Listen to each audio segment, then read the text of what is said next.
പിന്നെയുള്ള ഒരു ട്രെൻഡ് എന്നൊന്നും പറയാൻ പറ്റില്ല, നമുക്ക് പണ്ട് മുതലുള്ള കാര്യം, ഓൺലൈൻ അമ്മാവന്മാർ. എന്താണ് പറയാനുള്ളത്?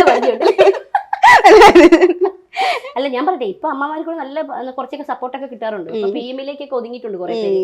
ഇപ്പൊ 18-19 വയസ്സായ പിള്ളേരാണ് പബ്ലിക്കായിട്ട് വന്ന് ലൈവിലൊക്കെ ഇരിക്കും, പബ്ലിക്കായിട്ട് വന്ന് ചോദിക്കുന്നത്. പിന്നെ അമ്മമാരെ പിന്നെ പറഞ്ഞിട്ട് കാര്യമില്ല. അമ്മമാർക്ക് ചിന്ത രാത്രി വയസ്സിനെ കാലത്ത് അങ്ങനെയല്ലേ വയ്യാതെ കുഴമ്പൊക്കെ തേച്ച് കാലം പോയി കിടന്ന് ഉറങ്ങുമ്പോഴത്തേക്കും അമ്മമാര് പുല്ല് ഇന്നും പോയി. അപ്പൊ അവർക്ക് സ്വാഭാവികമായിട്ട് നമ്മളെപ്പോലുള്ളവര് തുള്ളി സ്വാഭാവികം. അല്ല ഞാൻ ചിലരൊക്കെ ചാറ്റിന്റെ സ്ക്രീൻഷോട്ടൊക്കെ ഫേസ്ബുക്കിലൊക്കെ ഇടുന്നുണ്ട്, കഴിച്ചോ, സുഖാടോ, അങ്ങനത്തെ ഒരു ടോണില് അതെ, അങ്ങനത്തെ ഒരു ടോണിലുള്ള ഓൺലൈൻ അമ്മാവന്മാരെ ഞാൻ ചോദിച്ചത്. അങ്ങനെയൊക്കെയുള്ള അനുഭവം ഉണ്ടായിട്ടുണ്ട്. ഞാൻ മെസ്സേജിൽ ഒന്നും നോക്കി അങ്ങനെ റിപ്ലൈ ഒന്നും കൊടുക്കാതെ, നമുക്ക് അറിയാവുന്ന ആരെങ്കിലും വരുവാണെങ്കിൽ റിപ്ലൈ കൊടുക്കും. രാത്രി 11 മണിക്ക് 11:30 ശേഷം കൂടുതൽ ചേട്ടനാണ് എന്റെ സോഷ്യൽ മീഡിയ ഹാൻഡിൽ ചെയ്യുന്നത്. അപ്പോഴത്തേനും ചേട്ടൻ ഇങ്ങനെ രാത്രി ആകുമ്പോഴത്തേനും നമ്മൾ കിടക്കുമല്ലോ, ഒരു 12 മണിയൊക്കെ ആകും കിടക്കും. ആ സമയത്തൊക്കെ ആകുമ്പോൾ മെസ്സഞ്ചറിൽ ഇങ്ങനെ വന്നിട്ട് മുത്തേ സുഖമാണോ, സ്റ്റോറി ഇടുമ്പോഴാണ് കൂടുതൽ വരുന്നത്. മുത്തേ സുഖമാണോ, കിടന്നില്ലേ? അപ്പൊ മുത്ത് കിടന്നു, മുത്തിന്റെ ചേട്ടൻ മെസ്സേജ് റിപ്ലൈ ചെയ്യും. പിന്നെ അവര് ബ്ലോക്ക് ചെയ്തു പോകും. എന്റർടൈൻമെന്റ് കൂടി ആയിരുന്നു. പിന്നെ അവരങ്ങനെ ബ്ലോക്ക് ചെയ്ത് അവിടെ പോകും. അതും ചേട്ടന്റെ വക കുറെ തഗ്ഗും ചേട്ടൻ കൊടുത്തോളൂ അതിനുള്ള മറുപടി.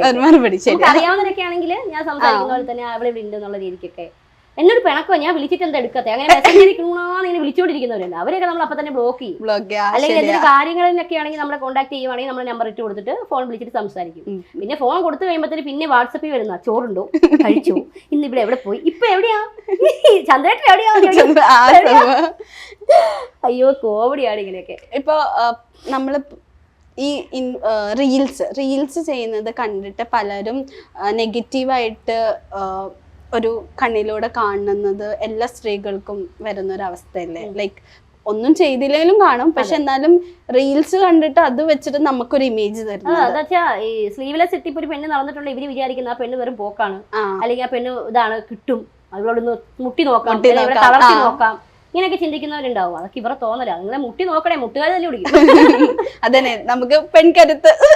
ഞാൻ പ്രത്യേകിച്ച് കരാട്ടെ അത് ഞാൻ ചോദിക്കാൻ വരുന്നത്. ഞാനേ ഇന്ന് രാവിലെ പ്രൊഫൈൽ എടുത്ത് നോക്കിയപ്പോൾ കരാട്ടെ എന്ന് പറഞ്ഞിട്ടാണ്. ശരിക്കും കരാട്ടെ പഠിച്ചിട്ടുണ്ട്, പർപ്പിൾ ബെൽറ്റ് ആയി പഠിച്ചിട്ട്. പിന്നെ ഞാൻ അവിടെ നിന്ന് ഇങ്ങോട്ട് മാറിയപ്പോ എനിക്ക് ക്ലാസ്സിൽ പോകാൻ പറ്റാണ്ടായി. എന്തുകൊണ്ട് ഈ കരാട്ടെ എന്ന് പറഞ്ഞൊരു സംഭവം? ഞാൻ ശരിക്കും പറഞ്ഞു, ഞാൻ ഫൈറ്റ് പഠിക്കാൻ വേണ്ടി ചെന്നാ സിനിമയ്ക്ക് വേണ്ടിയിട്ട്, അവഞ്ചേഴ്സ് എന്ന് പറഞ്ഞ സിനിമയ്ക്ക് വേണ്ടിയിട്ട്. അപ്പൊ മാസ്റ്റർ എന്റെ ബോഡിയൊക്കെ ഫ്ലെക്സിബിൾ ആവുന്ന കണ്ടപ്പോൾ തന്നെ മാസ്റ്റർ എന്നോട് പറഞ്ഞു, നീ ഒരു കാര്യം ചെയ്തു, എന്തായാലും കൊറോണ സമയമല്ലേ, ഡെയിലി ക്ലാസ്സിൽ പോലെ നിന്നെ ക്ലാസ് ആയിട്ട് തന്നെ എടുത്ത് ബേസിക് ഒക്കെ പഠിപ്പിച്ചു തരാമെന്ന് പറഞ്ഞു. അങ്ങനെ ആ സമയത്ത് നമ്മൾ രാവിലെ വന്നിട്ട് എല്ലാ ദിവസവും 2 മണിക്കൂർ ക്ലാസ് അറ്റൻഡ് ചെയ്തു. 3-4 വർഷം പഠിച്ചു. 4ാമത്തെ വർഷം പർപ്പിൾ ബെൽറ്റ് വരെ ആയി. ബ്ലാക്ക് എടുക്കാമെന്ന് എനിക്ക് ആഗ്രഹം ഉണ്ടായിരുന്നു. പിന്നെ എനിക്ക് ഇവിടെ വന്ന് താമസം മാറി കഴിഞ്ഞപ്പോൾ പറ്റാണ്ടായി. ഇനി കണ്ടിന്യൂ ചെയ്യണം എന്നൊക്കെ ആഗ്രഹമുണ്ട്. ആശാൻ വയ്യാതെ കിടക്കുക, കാലൊന്ന് സ്ലിപ്പായിട്ട്. ആശാൻ പറഞ്ഞു നീ പോരെ, ക്ലാസ്സിൽ എടുക്കാന്നൊക്കെ പറഞ്ഞു. പ്ലാൻ ചെയ്യുന്നുണ്ട്, ഒരു ദിവസമെങ്കിലും ആഴ്ചയിലേ. ഇപ്പത്തെ സ്ത്രീകളുടെ ഡിഫൻസിന് ഈ മാർഷൽ ആർട്സ് ഒക്കെ പഠിച്ചിരിക്കണം എന്ന് തോന്നുന്നു. തീർച്ചയായിട്ടും എന്തെങ്കിലും ഒരു കഴിവില്ലാതെ ഇപ്പോഴത്തെ കാലത്ത് നമുക്ക് ജീവിക്കാൻ പറ്റത്തില്ല. ഇപ്പൊ ആർട്ടായിട്ടോ അല്ലെങ്കിൽ പാട്ടോ ഡാൻസ് പിന്നെ എല്ലാ പെൺപിള്ളേർക്കും അറിയാമെന്ന് എനിക്ക് തോന്നുന്നു. ഇപ്പോഴത്തെ കാലത്ത് കുറവാണ് അറിയത്തില്ലാത്തവരൊക്കെ. ഡാൻസ് എല്ലാവർക്കും അറിയാം.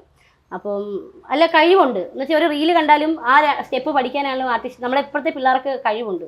എന്തെങ്കിലും കൂടുതലും ഞാൻ പറയുന്നത് കരാട്ടെ, അതുപോലുള്ള യോഗ, അങ്ങനത്തെ എല്ലാ പെൺകുട്ടികളും പഠിച്ചിരിക്കുക. ഏറ്റവും നല്ലത് കരാട്ടയാണ്. നമ്മുടെ മൈൻഡ് തന്നെ യോഗ കരാട്ടെ ഒക്കെ പഠിച്ച് നമ്മുടെ മൈൻഡ് തന്നെ നമുക്ക് സെറ്റ് ആവുന്നത്. അതിന്റെ ഉദാഹരണമാണ് ഞാൻ കരാട്ടെ പഠിച്ച് മാസ്റ്റർ എന്നോട് പറഞ്ഞു, നമ്മൾ എന്തുണ്ടായാലും നീ അവിടെ ക്ഷമ വേണം.